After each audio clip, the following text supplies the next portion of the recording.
Also, did I watch Barbarian 2? Is Infinity Pool just a sequel to Barbarian 2? What was happening in this? So I saw Infinity Pool.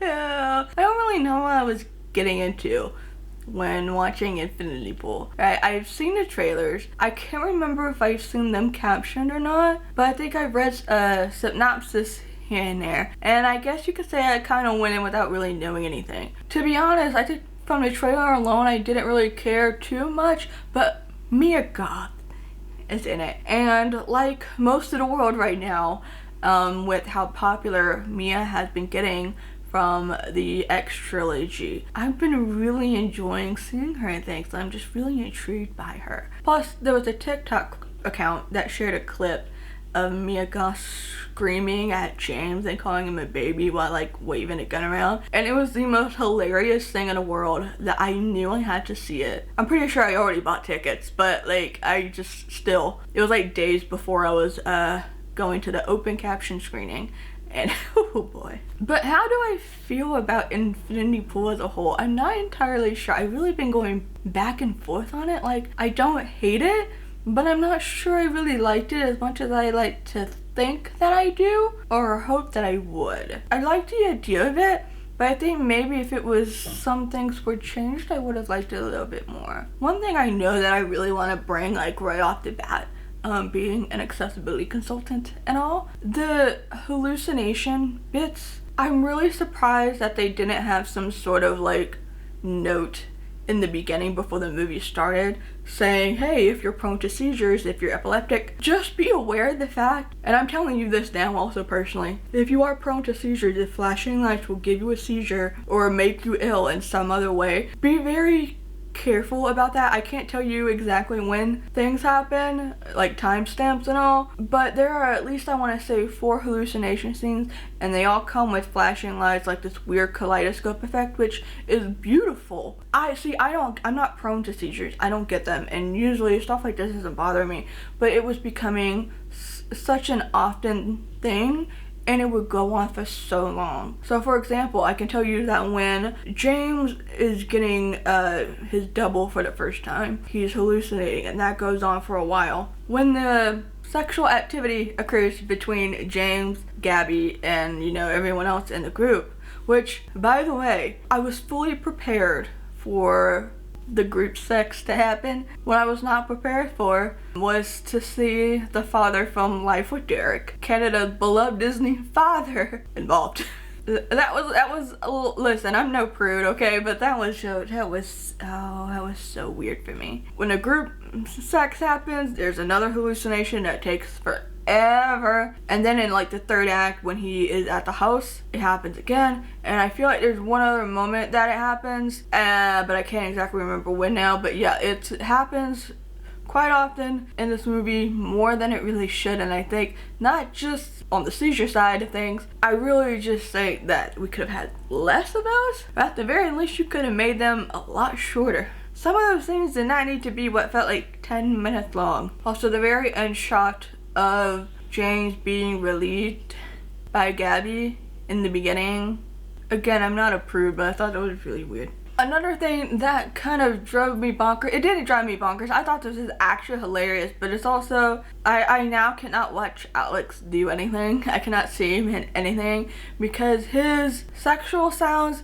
his I'm being pleasured sounds, his moaning and groaning in that regard, and his I'm being stabbed to death sounds are the exact same. There's no differentiating between the two. And I would like to think, I'm pretty sure, that when I'm in pain versus that other moment, they are very, very different. And watching other actors act that stuff out, they're very different. And when he's being shot in the leg and then he's trying to run away, it's the same kind of sounds again, and I was the only person in the movie theater, okay? So I wasn't gonna be as embarrassed if there was like grandma sitting in the row in front of me, but I was still it was still so bad that I was just like doing stuff like this, but I was also just laughing because it was so funny to me. It It was just, it did not, if I was looking away and my hearing aids were picking up the sound in the theater, I would be thinking that he was just having sex again or whatever, and this time they kept the sounds in. I would not be thinking that he was getting stabbed to death. However, the visuals of that were brutal, and I was like, so I was kind of at this like confused mixture of, oh god, this is really horrible to watch, I can't, this is so funny.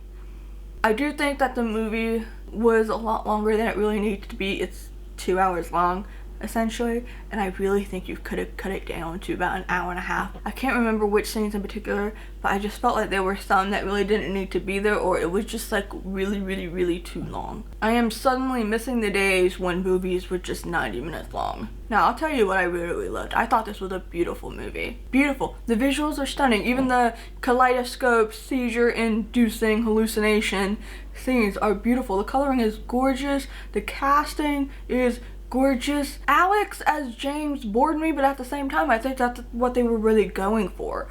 This writer that's really a nobody until Gabby, you know, hypes him up a little bit, even though it's fake, mind you. She doesn't really care on that front. He's just supposed to be, even though he's visually gorgeous, he is, there's no denying that. He was just boring to me, and I was kind of like, well, okay, like, can we move on? But then, of course, he starts to get more evil and into this whole murdering group thing. He's getting a little bit more exciting. Mia Goth, absolutely stunning. The blonde hair, even the no eyebrows, like, there's just something about her that is, I say this as a compliment, so weird, and it's so beautiful.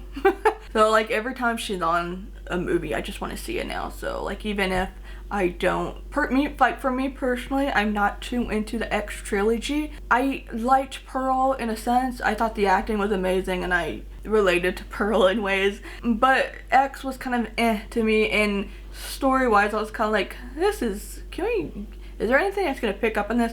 But regardless of all that, Mia Goth is so good and so enticing, so intriguing, so interesting that when or is it Maxine or something, whenever the next movie comes out, that's supposed to come out soon-ish, I just really want to watch it. The casting for the group with Gabby, absolutely amazing. All characters are not supposed to be likable because they're evil, you know, they murder and they do other crimes because they are rich people who just want to see themselves killed, but as their doubles, beautiful. One moment that I really would have liked to see changed or added, although I guess it would be kind of difficult to do this because of so many doubles happening at the end, so this would probably change the whole entire movie. But when Life with Derek guy, the father guy, was talking about how he wondered if, do you think your double was actually killed, or do you think that you are the double and that your actual self was killed, your original? Because I'll be honest, when Alex was getting killed the first time,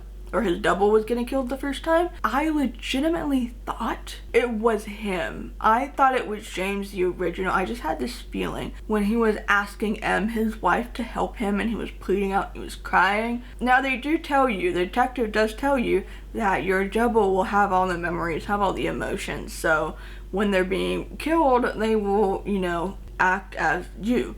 That's the point, because you're supposed to, like, be really upset about the idea of you getting killed. So it's supposed to do the opposite effect of what ended up happening to James and Gabby and everyone else. But it got to my heartstrings. It tugged at my heartstrings so much, to the point that I was so convinced that the original was actually killed. And so when the Life with Derek dad was asking, hey, do you think that you're the double instead? I was like, it's him, right? That's exactly what happened, didn't it? So I was just kind of waiting for, like, at the end for them to do, like, some sort of reveal. But as they kept on going and going and going with the doubles, I was like, yeah, that's not what's happening, is it? It's actually his double. I think it would have hit harder if that's what happened. But what did hit hard was, you know, at the very end, he did kill his double once beforehand, but this time it was much different because you knew it was going to be him from the very beginning when he sees himself on a leash naked like a dog, and he has to beat the crap out of him because the dog double does try to kill him, and that's what really just, like, ruins him. And then we get to that weird ending before the ending where Gabby, Mia Goth, is breastfeeding James with blood on as well, his blood. What in the Barbarian 2? What in the Barbarian the sequel is this? Was that part necessary? I know it's like a rebirth, so I get that, but at the same time I was just like, I'm not entirely sure if I do like this, which is really, really weird. And then the ending seemed to be kind of a letdown for me, I guess. Like, everybody's just suddenly normal, which I guess that happens because once you're on this vacation, you've changed into this person that you never imagined that you would be, and that you probably wouldn't be when you're back home, because you have to be somebody else when you're back at home. But when you're in a different country, in an area where nobody really knows who you are, and you don't really have to worry about what's going on back at home, you could be whoever you want to be, and so your persona completely changes, and you'll snap back to that once you end up back in Croatia. But when you're on your way back to LA, everybody's just like so everyday, boring. They're still rich as hell with like this idea that they don't have to worry about the consequences because all they have to do is pay people off. But it was just like, huh, just so ordinary. And then of course James decides not to go back home. He just stays at the island, whereas he's just gonna be the only person there for like an entire year. Is anybody else gonna show up? Well, no, like I guess the detectives and the people who live there already are gonna be there, but is nobody gonna be like at the actual resort? Where you gonna get food, buddy? I don't know. But so yeah, he just leaves, and so I guess that's the end of their marriage. To be honest, I thought they were a garbage couple. Clearly, you could see that in the beginning. Their marriage was rocky and seemed like she deserved better. And I was just like, when Em went back home, that was kind of the end of her. I think you hear from her once. She is in a hallucination scene, but you just never see her again after she leaves. I think you hear her voice on a phone call once. But yeah, all in all, I'm just not sure how I feel about Infinity Pool. I feel like I would want to watch it again when it's like out on a streaming service or something, because then I could probably like look back and see if there's anything that I really missed now that I've seen it the first time, and then maybe I can pick up on some of the themes that are supposed to be said a little bit more. But yeah, I didn't hate it. I didn't really love it. I think I rated it like a 3 on Letterboxd because of the visuals and Mia Goth and things like that. I'm curious to know what you all thought of it though. So let's just talk down in the comments if you like. Appreciate you being here though, so if you would like, I do have extra and exclusive content that's horror related, and I do have a Patreon, so I will have that link down below, and you can go check that out if you would like. Thank you for taking time out of your day to watch this video. Be sure to subscribe and hit that notification bell for more videos hopefully, and I will see you later.